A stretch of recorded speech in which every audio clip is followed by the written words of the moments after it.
At yun na nga po, hindi ko na natiis si Chik at yan, nilabas ko siya dyan kahit sobrang lakas ng ulan. Ito, pakinggan nyo.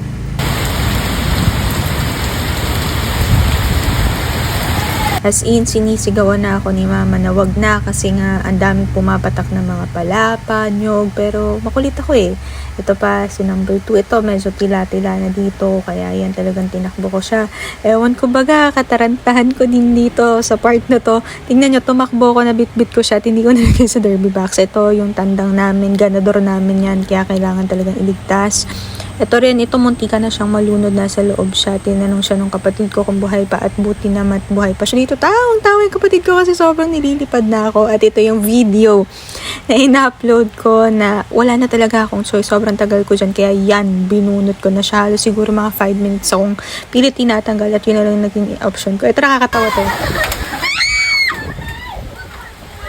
Kukuhanin ko sana siya kaso wala na eh. Sobrang lakas ng ulan. At ito na, nandito sila sa may kusina namin. Yan. Yun nga lang, namatay yung 3 sa mga manok namin. But still, happy. Kasi kahit papano, marami pa rin nabuhay. Yun lang.